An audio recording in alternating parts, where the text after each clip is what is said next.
Have you ever experienced something like this? You pour yourself a nice big cup of coffee. You sit down at your desk, your laptop's open, your to do list is right in front of you, and you know exactly what you need to do. But then you decide to check your email first. Then a notification pops up on your phone. So you answer one quick text that reminds you need to pay a bill. And while you're doing all of that, you notice your desk is getting a little cluttered. So you spend a few minutes organizing it. And before you know it, nearly an hour has passed. You've been busy the whole time, but somehow you never even started the one thing you sat down to accomplish. Sound familiar? Well, if so, you're certainly not alone. Almost everyone has experienced the strange frustration of wanting to do something, knowing you should do it, even planning to do it, yet somehow struggling to take that very first step. Why does that happen? Why is getting started often the hardest part? And perhaps more importantly, what can we do about it? Well, that's exactly what we're going to explore today. Welcome to the Personal Mastery and Growth Podcast, where we explore the keys to unlocking your full potential and living your best life. I'm your host, Jose Johnson. Whether you're looking to make a breakthrough, overcome a challenge, or simply live with greater clarity, joy, and purpose, you'll find the tools and inspirations you need right here. So let's start your journey towards personal mastery and growth right now.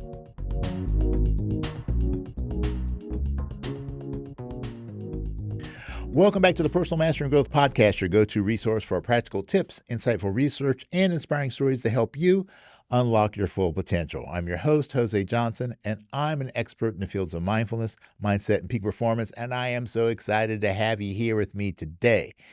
Now, over the past few episodes, we've been exploring emotional suffering, cognitive bias, internal narratives, emotional environments, communication patterns, and most recently, the battle for your attention. Now, today we're taking the next logical step because once you've reclaimed your attention, you have to decide where you're going to direct it. And unfortunately, that's often easier said than done. Most people, they believe they struggle to get started because they lack motivation. But what if motivation isn't actually the problem? What if the real problem is that we've misunderstood how motivation works? Because neuroscience tells us something fascinating. Action doesn't always follow motivation. Quite often, motivation follows action. So today we're going to explore why getting started feels so difficult, what your brain is actually doing behind the scenes, while waiting to feel motivated often keeps us stuck, and practical strategies that you can use to build momentum and make meaningful progress, even on the days when you don't feel like it. So let's dive in. All right, let's begin with a question. Have you ever noticed that once you finally get started, the task usually isn't nearly as bad as you imagine? You spend the entire afternoon avoiding making a phone call. Then the conversation lasts 3 minutes. You're procrastinating to go to the gym, but once you're there, you actually enjoy the workout. You put off writing that report. Then after 20 minutes, you're completely absorbed in the process. Why does this happen? Well, it's because the hardest part of almost any meaningful task isn't doing it, it's starting it. And the reason has a lot to do with how our brains evolved. See, for most of human history, survival depended on managing energy wisely. Food wasn't always available, resources were limited, so every unnecessary expenditure of energy carried a risk. And as a result, our brains became incredibly efficient at asking one simple question before we take action. Is this worth the effort? Now, the problem is your brain doesn't actually know how difficult the task will be. It makes a prediction. And just like we discussed in our episode on cognitive bias, those predictions aren't always accurate. In fact, they're often wildly exaggerated. Your brain tends to focus on the perceived effort before it considers the potential reward. Now, that's why a project can feel overwhelming before you've even begun. It's why difficult conversations grow larger in our imagination. It's why that untouched chapter, unopened spreadsheet, or unwritten email can seem like climbing a mountain, when in reality, it's often just about taking the first step. And here's the important part. That doesn't mean you're lazy. It doesn't mean you're undisciplined. It simply means your brain is doing what it evolved to do. And the good news is that once you understand what's happening, you can begin working with your brain instead of constantly fighting against it.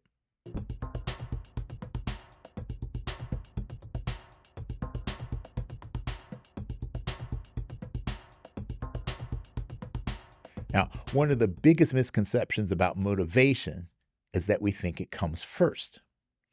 We imagine successful people wake up every morning feeling energized, inspired, and ready to take on the world. But if you've ever talked to an elite athlete, a successful entrepreneur, a professional musician, or someone who's written a book, you'll quickly discover something surprising. They don't always feel motivated. In fact, many of them get started on days when they'd rather be doing almost anything else. The difference isn't that they have more motivation.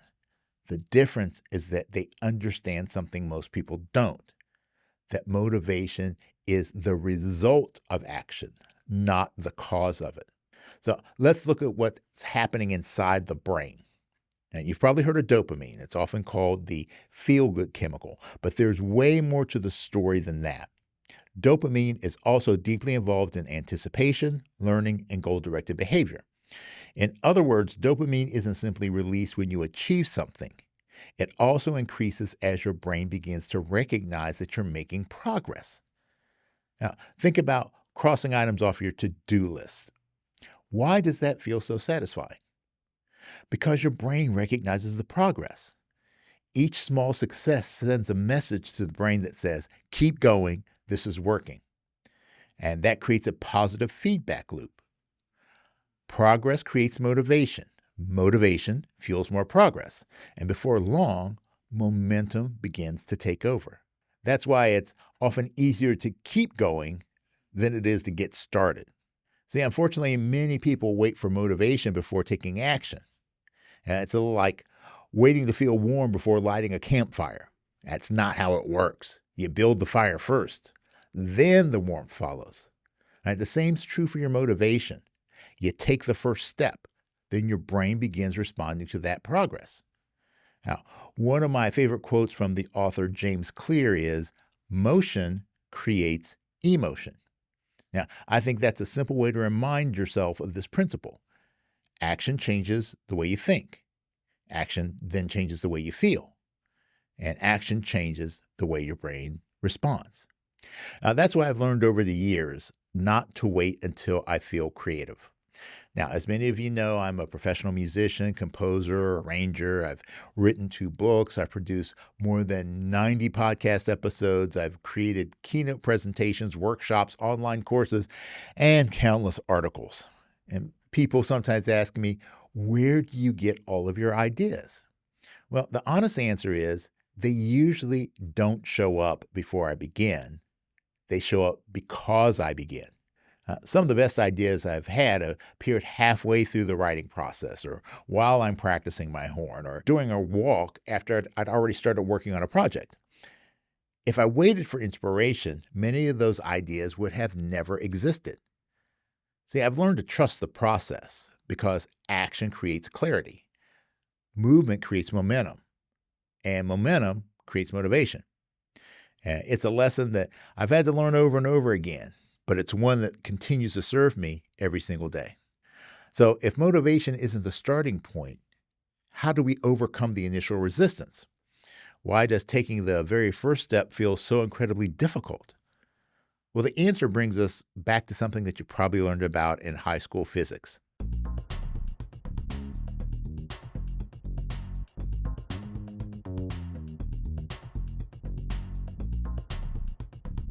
All right, so if motivation often follows action, the next logical question is, how do we take the first step when every part of us wants to stay exactly where we are? Well, the answer comes from a concept you probably learned years ago in high school physics class. It's called inertia. Newton's first law states that an object at rest tends to stay at rest, and an object in motion tends to stay in motion unless acted upon by an outside force. Now, before you start wondering why we're talking about physics on a personal growth podcast, stick with me for a minute, because human behavior works exactly the same way. All right, so think about trying to push a stalled car. At first, nothing happens. So you push harder. Still nothing. Then suddenly, the wheels begin to move. And once the car is rolling, something interesting happens. You're still pushing, but it doesn't feel nearly as difficult. What changed? Well, it wasn't your strength. It was the momentum. The hardest part was overcoming the initial resistance. And life works exactly the same way. Starting a workout is way harder than finishing it. Starting a paper is harder than writing the second page. Starting a difficult conversation is harder than actually having it. The resistance you feel isn't necessarily a sign that you're doing something wrong. Sometimes it's simply the resistance of getting something moving. Now, I see this all the time in my coaching practice. Someone will say, "Coach, I just can't seem to get motivated." Now, what they actually mean is, "I can't seem to get started." Now, those aren't the same problem, because once people begin taking consistent action, something almost always changes. They begin feeling more capable, more confident, more optimistic, not because life suddenly became easier, but because momentum began replacing inertia. And that is a very important distinction. You don't overcome inertia by thinking harder. You overcome inertia by moving, even if that movement is incredibly small. In fact, one of the biggest mistakes we make is believing that the first step has to be a giant leap. It doesn't. Sometimes the first step is simply opening up that document, putting on your walking shoes, picking up the phone, or writing that first sentence. The goal isn't to finish. The goal is to begin, because beginning changes your brain. Now, this is something I've had to learn repeatedly throughout my own career. People sometimes assume that because I spent decades as a professional musician, that creating comes naturally. The reality is very different. There have been plenty of mornings when I sat down to write a keynote presentation and had absolutely no idea where to start. Same thing happened while I was writing my first book, Mindfulness Secrets. It happened again while I was writing The Mindset Makeover. It happens when I'm arranging music. It even happens when I'm preparing episodes of this podcast. See, if I waited until I felt completely inspired, many of those projects would still be sitting on my computer unfinished. Instead, I've learned to trust something much more reliable than inspiration. I've learned to trust momentum. I open the document, I write one sentence, and most of the time, it's not very good. Sometimes it downright stinks, but that's okay, because I'm no longer trying to write the finished product. I'm simply trying to get the wheels turning. And once they begin turning, the ideas usually start showing up. And see, I've discovered something over the years. Clarity rarely becomes before the action. More often, the action creates the clarity. So if the secret isn't waiting for motivation, and it isn't trying to force yourself through with sheer willpower, then what actually works? Fortunately, behavioral psychology gives us several simple strategies that make getting started dramatically easier. And next, we'll take a look at 5 of my favorites. Hey there! Feeling stuck? Spinning your wheels? Are you ready for a breakthrough? Well, then you need to hear this, because I've got something that will supercharge your growth this year, and it's called The Mindset Makeover. Now, it's my new book and course that are designed to help you upgrade the mental software that drives your success. And inside, you're going to discover the mindsets that shape every decision, every habit, and every result. And you'll learn the science-backed tools to rewire your thinking for clarity, confidence, and unstoppable momentum. So whether you're aiming higher, trying to break free from old patterns, or finally stepping into that version of yourself that you know that you're capable of becoming, well, this is your launch pad. So don't wait. Head over to josejohnson.com/mindset to grab the book, join the course, or get both together. Again, that's josejohnson.com/mindset. And remember, it is what it is, but it becomes what you make it. And with the mindset makeover, you can make it something extraordinary. Now that we understand what's happening, let's talk about what to do about it. The goal isn't to force yourself through resistance. The goal is to lower the resistance in the first place. So here are 5 simple strategies that I found incredibly effective, not only in my own life, but with the clients that I coach every day. Strategy number 1, shrink the first step. Now, one of the biggest reasons we procrastinate is because our brain sees the task as too large. Think about the difference between these 2 statements. I have to write a book, or I'm going to write 1 paragraph. Now, one feels overwhelming. The other, it feels manageable. Your brain isn't reacting to the entire project. It's reacting to the next step. So the smaller the first step, the easier it becomes to begin. So instead of saying, I'm going to organize the entire garage, try, I'm going to spend 5 minutes in the garage. Instead of, I'm going to meditate for 30 minutes, try, I'm going to sit quietly and take 5 slow breaths. Small beginnings create big momentum. Strategy 2, focus on starting, not finishing. Now, one of the biggest traps we fall into is mentally jumping to the finish line before we've even started the race. We think about everything that's left to do, every obstacle, every detail, every possible problem. No wonder we feel overwhelmed. So instead, ask yourself one simple question. What does starting look like? Not finishing, starting. Now, that's a much easier question for your brain to answer. Strategy 3, reduce friction. In episode 90, we talked about how our environment constantly competes for our attention. Well, your environment also influences your behavior. If your running shoes are buried in the back of your closet, you're less likely to exercise. If your guitar stays in its case, you're less likely to practice. If your notebook is hidden in a drawer, you're less likely to write. So make the behaviors that you want easier. Lay out your workout clothes the night before. Keep the healthy snacks where you can see them. Leave your journal on your desk. Create an environment that nudges you towards action instead of away from it. See, sometimes success isn't about increasing motivation. It's about reducing friction. Strategy 4, celebrate progress. Now, remember what we talked about earlier, your brain pays attention to progress? Unfortunately, many people only celebrate perfection. They finish a project and immediately start criticizing what they could have done better. Sound familiar? Instead, learn to acknowledge your small wins. You made the phone call. You went for the walk. You wrote 1 page. You practiced for 15 minutes. These moments matter because every small success reinforces the belief that you're someone who follows through. And that is how confidence grows, not through positive thinking, but through positive evidence. Strategy 5, keep promises to yourself. Now, this might be the most important one, because every time you tell yourself you're going to do something and then you don't, you quietly weaken your trust in yourself.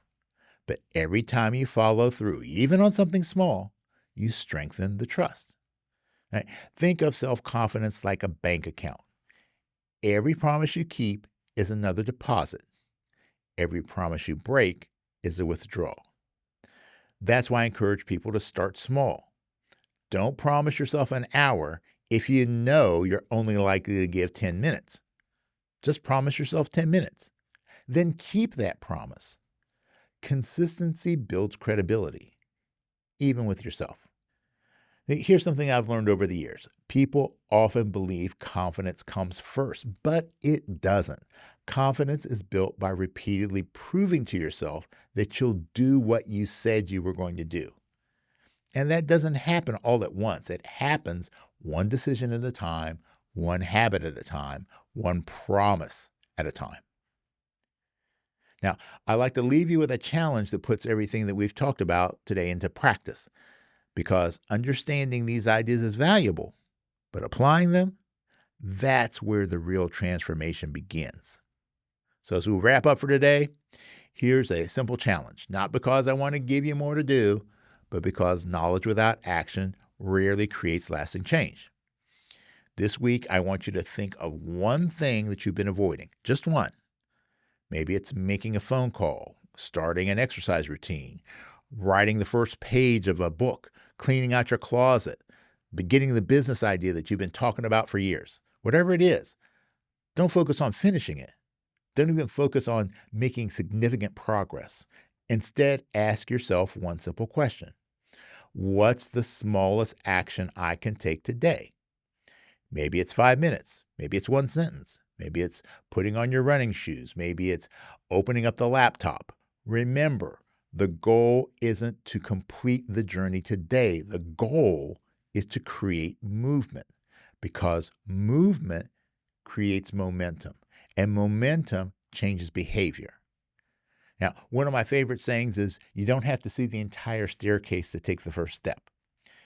Every meaningful accomplishment you've ever achieved started exactly the same way, with one decision, with one action, with one small step forward.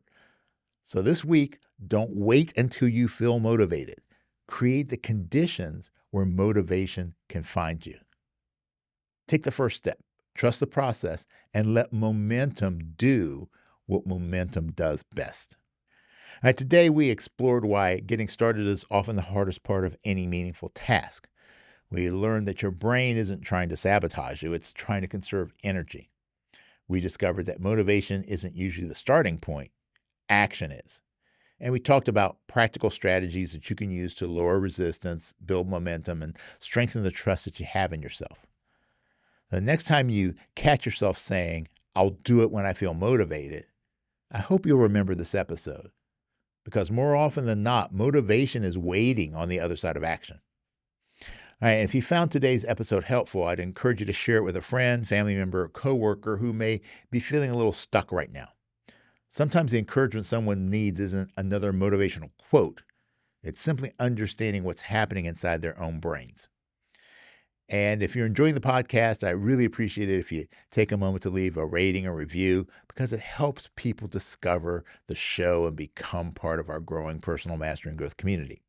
And if you'd like to dive deeper into today's topic, be sure to check out this week's companion article on my Substack, along with a weekly challenge and additional resources designed to help you put these ideas into practice.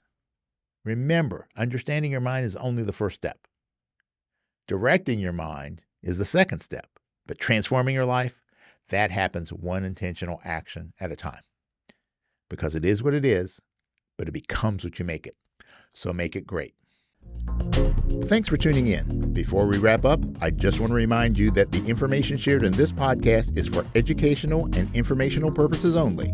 It is not intended as a substitute for professional advice or treatment. While the content of this podcast is based on research and personal experience, everyone's situation is unique, and the advice given may not be applicable to all. Always consult a qualified professional before making significant changes in your life. The Personal Mastery and Growth podcast is recorded at the So Good Media Studios, located in the Candy Factory, a co-working space in Lancaster, Pennsylvania.